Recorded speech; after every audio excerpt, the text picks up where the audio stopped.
Hello, welcome to this bonus video training session. I'm Sandy Jadeja and I'm going to be with you for the next 20 to 25 minutes covering some of the basic techniques that we looked at on the 2-day trading workshop. Now, as with any forms of investments that includes trading or longer term investments, there are inherent risks involved, so please make sure that you fully understand all the risks that are associated with trading and investing, and if you're unsure, please consult a professional financial advisor. Now, just so that you're aware that the video that you're actually going to be watching is specifically for yourself.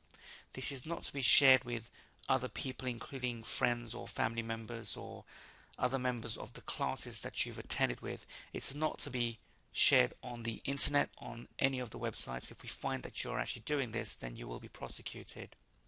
Now, you must have completed the 2-day workshop in order to understand what we're going to cover in this video training program. You also need to understand the risk management side, which we covered intently at the 2-day workshop. And of course, remember that the platforms vary, so please consult your platform provider should you have any questions on how to place trades or how to cover the order part of this video training session. Now, the videos are simply to remind you on what we covered at the workshop. As I said, this is not a complete training program. It's purely just a reminder. Sometimes you forget what you've learned at the workshop, and so the idea behind this video is to just go over some of the basic techniques on the strategies that we looked at. You may want to consider doing a 2-day reset should that help you. In the past, we have found that people have sometimes come back to do a reset on the program and it's cleared any of the questions that they may have had. But hopefully this video should help you on covering some of the basic techniques that we're going to be looking at.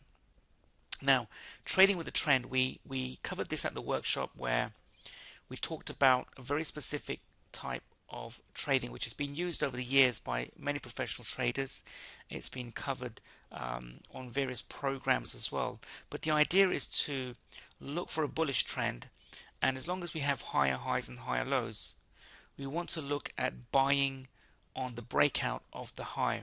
Now, if the bearish trend is lower and we are seeing lower highs and lower lows, then we're looking for the market to move down and looking for opportunities to go short. And what we're trying to do really is to either trade the break above the high to enter a move to the upside, or trade the break below the lows in order to capture a move to the downside. So have a look at this. What we can see on this particular chart here is we start from the low here, and then the market moves higher, then creates a higher low. You can see that this low is higher than the previous low, and then the market continues to go up.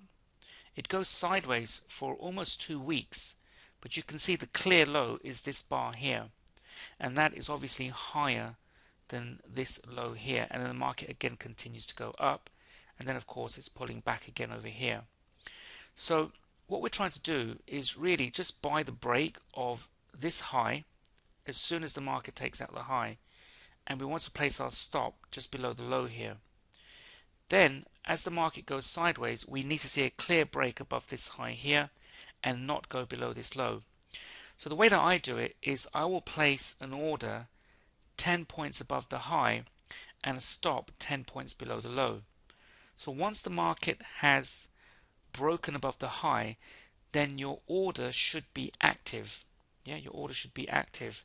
And so in any case, even for example, let's say right now this market is coming down, I would wait until the market stops wherever it wants to stop, as long as it doesn't take out this low here, and then it starts to turn higher. And as it approaches this high, I would place a buy stop 10 points above the high, and I would put my stop 10 points below the low. And that's all we're trying to do here. We're waiting for the market to create the high, and as long as it keeps going higher and higher and higher, we would keep buying the breaks of the highs. Now this is a downtrend, so notice that there was a peak here. This was the highest point. The market came lower. It tried to break above this high but failed, and then starts to come down. So we actually want to place a sell order 10 points below this low, which this bar would have triggered your order. our stop would be 10 points above the high. And as you can see, the market starts to trade higher but fails to break out this high, so you shouldn't have been stopped out. Then as it starts to go lower, I then want to sell below this low, 10 points below this low, and it gets triggered here. So my new stop is here, my previous stop has been here, and I would lower that stop to add it to this stop here. So I've got two stop loss orders here. I'm short here and I'm short here. Now the market comes down quite rapidly. We're short two contracts or two positions, and the market starts to go up. We don't want to panic because it hasn't taken out this high. Then as it starts to come down, I want to sell the break of this low and not see the market go above this high here. And then of course the market continues to come down and so forth. So we keep selling the breaks of the lows. And so this is the simple way of trading with the trend on the higher highs and the higher lows, or in this example we have the lower highs and the lower lows. So trading with the moving average indicator, this is a slightly different technique. We still want to trade with the trend. In other words, we're trying to capture the dominant movement in the market. Now you need to decide on whether you want to use a 10 period, 20 period, 50 period, 100 period, or even a 200 period setting. And again, you trade with the overall trend and use risk management as we covered at the workshop. So here's a 10 period moving average, and you can see that the market over here has closed above this blue line, so you would actually enter a long position. Now your stop could be at the low of your entry bar, and the only way you would exit this position is once the market has closed below the moving average, which it has done over here. So you would exit for a profit on this trade. So do you go short? Well, if you're seeing higher highs and higher lows, then you would not establish a short position. Instead, you would wait for the market to close above the blue line, which it has done over here. So we're now entering a long position, and we exit here. We enter a long position, and then we wait for a close, which happens over here. So that's basically a 10 period moving average. And this one here, you can see that the 20 period has given you less signals, but it's exactly the same market. In other words, the only thing that's changed is this 20 period moving average setting. But otherwise, everything else remains the same. Now take a look at this. This is a Dow Jones weekly chart with a 50 period moving average of the closing prices. So you can see this green line, that's the 50 period moving average, and the black line is actually the closing price only. It does not have the open, high, low included in this particular chart. It's only the closing price. And you can see in March 2016 the Dow Jones closed above this green line, and at that price we were looking at 17,213 to enter. Recently the market had reached a high of 22,092. So the difference between 22,092 and 17,213 is your current profit. So how would you have managed the stops on this trade? There are different techniques which we covered at the workshop, and in a very simple manner, just for this video, you could actually just wait until the market closes below this moving average to exit your entire position. Now remember, this isn't going to work perfectly. There are times, so for example, if you had gone short here, the market closed above the moving average, and that would have been a losing trade. And across here, this section, the market had actually traded sideways, so that would have provided you with a few losing trades. This short position up until March, that would have given you a fairly small size profit, but enough to cover some of the losses that you had recently. And of course this current move from March 2016 all the way up to here is in a very, very profitable position. So that's basically using a moving average with closing prices only. So again, you need to decide whether you want to use a 20 period, 50 period, 100 period. All depends on your trading plan, and this is something that we covered at the 2-day workshop. Now the combo, this uses a very simple 20 period moving average. It's not an exponential or any other form of moving average. It's just a simple 20-period moving average, and then we've applied the MACD indicator as shown in the class and the settings you were given this in the workbook. You can actually use daily and weekly charts. They provide clearer signals. You've not been taught how to use this on the intraday basis. So have a look at this. This is a Euro Yen. It's a daily chart, 20-period simple moving average with the MACD. So what we're looking for is for the market to close above the moving average when the MACD is bullish, as you can see here. So you would have entered here on the close of the bar, and as soon as the market takes out the high, we would be long, and our stop would be below the entry bar. And then you stay in this trade until the market closes below the 20-period moving average. That's the basic technique.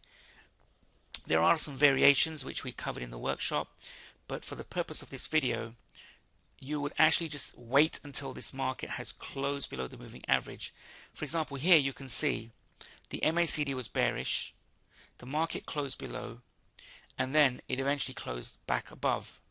So that would have resulted in a losing trade because the market closed higher than where you entered.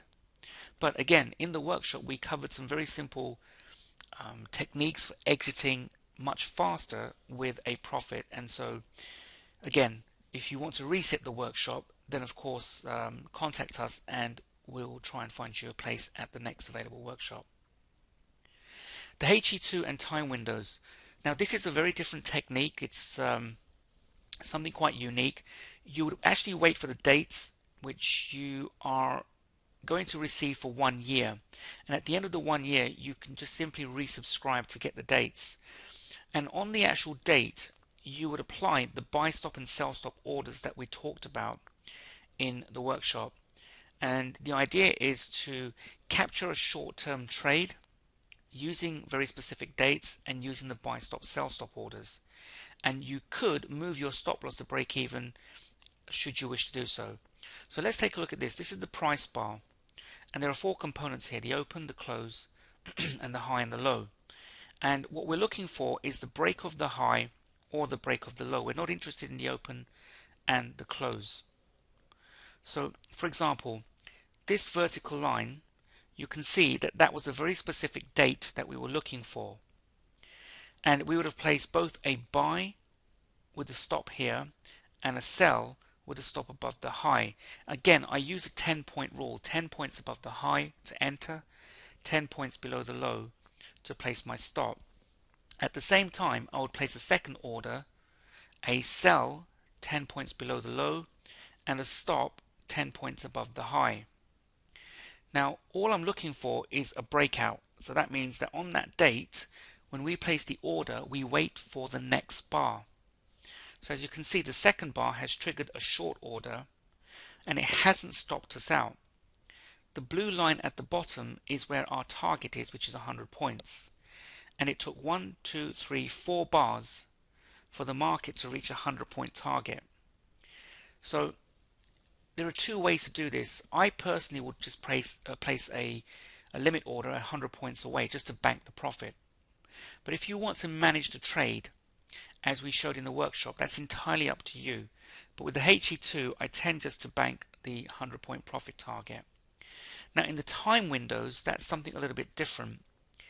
Because the HE2 typically takes anything between, I would say, 1 to 7 days to reach the profit target, the time windows, it works in exactly the same way as the HE2, except that it lasts anything from 2 to 3 weeks. So what I tend to do on the time windows is not to set a limit order. I would actually just manage the trade manually. So let's say, for example, in a time window we had the sell order triggered, then I would look for bullish bars to exit my trade, and we covered that in the candlesticks method in the 2-day workshop. So this is just to show you the simple concept of we wait for the specific date, which is this vertical line, and on that date, at the close of the market, we are looking to trade the Dow Jones, Wall Street. So in the UK, the Dow Jones closes at 9 p.m. and so just 1 to 2 minutes after 9 p.m. I would place both my buy stop and a sell stop order, and then a profit target of 100 points either way, whether it goes on to the upside or to the downside, and that's it. Now once the order has been triggered, one of two things will happen.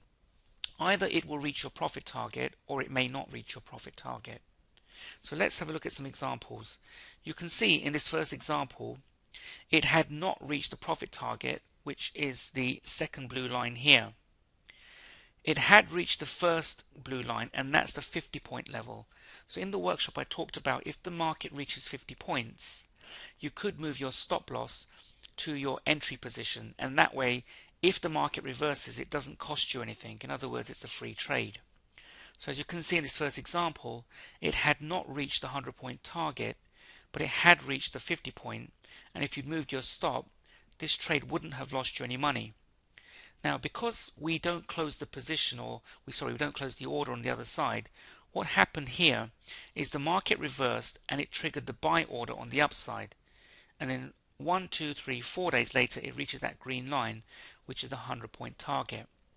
So with the HE2 method, you wait for the specific date, and at the close of the market on the Dow Jones, which is 9 p.m. UK time, in your country it would be a different time, you simply place the buy stop sell stop order with your profit target of 100 points on both the buy side and the sell side, and then you wait for the market to trigger your order.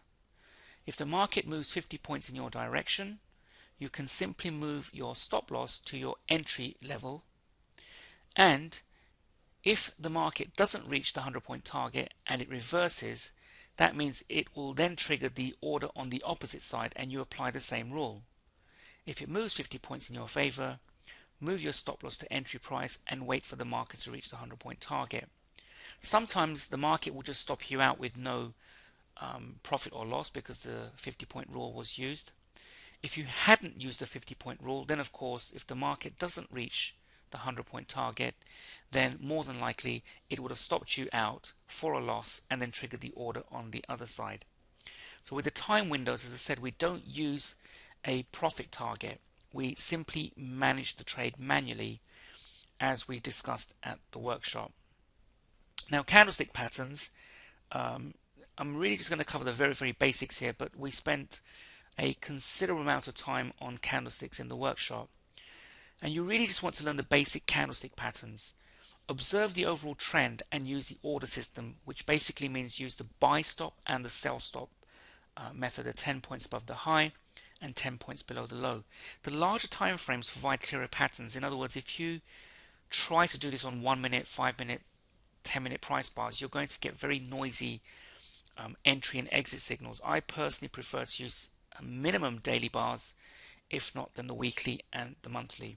So have a look at this. This is the Euro-Yen monthly, and at the bottom you can see this white bar here, and that body is inside the previous black bar, and so we call that the harami. Because it's white, we're expecting a bullish move, so we would place a buy stop order 10 points above the high, and as you can see the market took out the high. Our stop would have been below the recent low, and then for 1, 2, 3, 4, 5, 6 bars the market moved higher before creating this black bar. We would then move our stop loss to 10 points below that low. We never got stopped out, the market actually moved higher. So this is just a very simple technique we discovered in the workshop, and I hope that you find this useful. This is the pound dollar, and again what we have right at the bottom of the move, you can see that the white bar again is a harami, and so what happened, we would place a buy stop order. The market continued to go higher. We then see this black bar, which is the time for us to move our stop to 10 points below the low. It didn't stop us out, it kept going higher until the second black bar came about. So we would then remove this stop and put it to 10 points below that low, and then the third black bar stopped the position out. And as you can see, that was a profitable trade, and that made 4,780 in 4 weeks. So a really very simple technique to apply. And the reason I'm saying 4 weeks is because we actually moved the stop from the very basic low to the 4-week low. Okay, so that's 1, 2, 3, 4 weeks.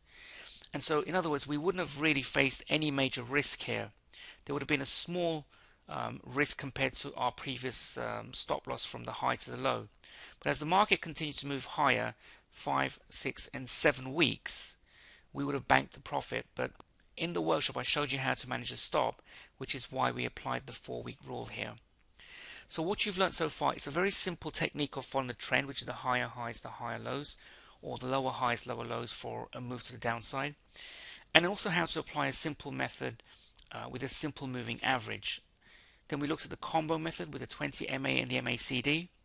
And we looked at the very bare essentials of the HE2 and time windows, which is covered in great detail at the workshop, and of course the basic application of the candlestick. So I hope that this has just really jogged your memory, provided you with a few reminders of what we learned at the workshop. Now, just some additional notes: do not overtrade your account size. This is where I find people lose money because they're overtrading. Make sure that you're trading a small percentage of your account. Do not try to trade too many trades at once. Don't try to have 4 or 5 trades open, one on the combo, one on the moving average, one on the HE2. Just really focus on one trade at a time. And then managing your risk and your emotions is really, really important. Be prepared for losses and remove the emotions attached to the loss. Remember that trading does have losses. You cannot keep trading with wins. You will have losses along the way. And this is a long-term business, not an overnight success. In other words, you have to look at this for the long term. Don't base all your profits and losses just on 1 or 2 trades. Now, you've got to learn to do your own thinking and have self-reliance. You cannot really start asking other people questions on what markets they're trading and what they're doing. You really want to focus on your own personal trading style, your personal trading strategies. And then you don't really want to be talking about your open positions or even your ideas with other people, because if they say something that might sway you to maybe miss out on a trade, it might cause you to think about something else, and eventually you see your trade working out and you missed it because you were listening to somebody else. So try to keep your analysis to yourself and do not talk about trades with other people. Sometimes you'll find that the fear factor is stopping you. That means that you're scared, and we run a 2-day focus group program which is really designed to help you to uncover what those fear factors are. But you need to learn basic trading psychology that can help you improve your trading skills and also to help you remove your fear factors. Financial understanding is another factor which scares people. In the workshop I talked about how we keep everything simple. You don't need to learn everything about the financial markets. You can get started with just the bare essentials, the simple techniques, and that can help you, and later on you can start improving your trading strategies. Follow through. That means that once you've learned these techniques, you really do need to apply these. You are not in a good position if you're sitting on the sidelines or maybe even just doing some paper trading. I personally always have believed that even if you start with a small account and trade with real money, but with very, very small size, it at least puts you in the motion. And once you start uncovering those emotions, then you can learn how to deal with how to become a better trader. But all of this is trading psychology. Again, cover this in great detail at the 2-day workshop. Any questions? You're part of a chat group. You can send an email, although I am quite slow at responding to emails purely because there are just so many emails coming through, and hence that's why we have the chat groups. But I hope that this video has really just jogged your memory on some of the techniques that we covered at the 2-day workshop, and that it's been useful for you. I look forward to seeing you at a meetup and obviously continuing to provide you with support on the chat group. Thank you very much for your time and hope this has been useful for you.